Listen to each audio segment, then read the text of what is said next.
Hi guys, ഇന്നത്തെ video നെത്തോലി മുളക് ഇട്ടത്. അപ്പോൾ അതെങ്ങനെയാണ് ഉണ്ടാക്കുന്നത് നോക്കിയാലോ. ആദ്യം അടുപ്പത്തൊരു മൺചട്ടി വെച്ച് അതിലോട്ട് കുറച്ച് വെളിച്ചെണ്ണ വയ്ക്കുക. അത് ചൂടായി വരുമ്പോൾ അതിലോട്ടൊരു 15-16 ചെറിയുള്ളി ഇടുക. 10 അല്ലി വെളുത്തുള്ളിയും ഒരു ചെറിയ 2 കഷ്ണം ഇഞ്ചിയും ഇട്ട് നല്ലോണം ഇളക്കുക. അതൊന്ന് വാടിയ ശേഷം അതിലോട്ട് ഒരു വലിയ തക്കാളി മുറിച്ചിടുക. നന്നാക്കി ഇളക്കിയ ശേഷം കുറച്ച് നേരം മൂടി വെക്കുക. എന്നിട്ട് അത് തുറന്ന് ഒന്ന് ഇളക്കി കൊടുക്കുക. ഇതിലോട്ട് 1/2 ടീസ്പൂൺ പെരുംജീരകം ഇടുക. അത് എൻ്റെ വീഡിയോയിൽ നിന്ന് കട്ടായതാണ്. നന്നായി വാടിയതിന് ശേഷം 2 ടീസ്പൂൺ മുളക് പൊടിയും 1/2 ടീസ്പൂൺ മഞ്ഞൾപ്പൊടിയും ഇടുക. സിമ്മിലിട്ട് മസാലയുടെ പച്ചമണം മാറുന്നത് വരെ നല്ലോണം ഇളക്കി കൊടുക്കുക. മസാലയുടെ പച്ചമണം എല്ലാം മാറിയാൽ ഗ്യാസ് ഓഫ് ചെയ്യുക. അത് ചൂടാറിയ ശേഷം അത് മിക്സിയിലോട്ടിട്ട് അരക്കുക. പാത്രത്തിൽ വെള്ളം ഒഴിച്ചും മിക്സിയിലോട്ട് വയ്ക്കുക.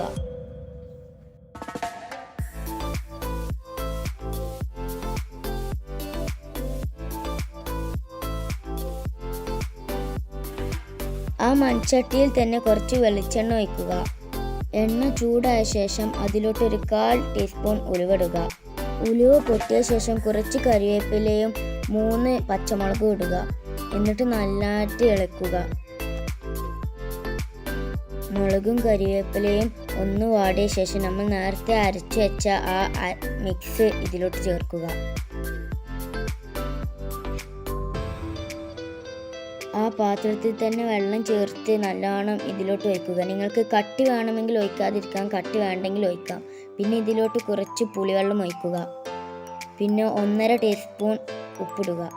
ഉപ്പ് ഇല്ലെങ്കിൽ നിങ്ങൾക്ക് നിങ്ങളുടെ അളവിന് ഉപ്പിടാവുന്നതാണ്.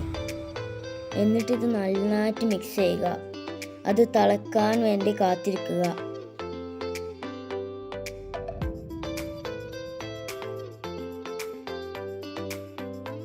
അത് നന്നായിട്ട് തിളച്ച ശേഷം അതിലോട്ട് കുറച്ച് നമ്മുടെ മീനിടുക.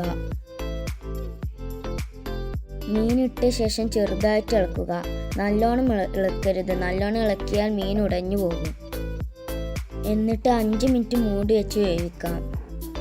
5 മിനിറ്റ് കഴിഞ്ഞ് തുറന്നേക്കാണ്ട് അതിലോട്ട് കുറച്ച് കറിവേപ്പില ഇടുക. പിന്നെ ഗ്യാസ് ഓഫ് ചെയ്യുക. അപ്പോൾ ഇത്രേ ഉള്ളൂ നമ്മുടെ മീൻ കറിയുടെ പരിപാടി. വീഡിയോ ഇഷ്ടപ്പെട്ട ലൈക്ക് ചെയ്യുക, ഷെയർ ചെയ്യുക, സബ്സ്ക്രൈബ് ചെയ്യുക.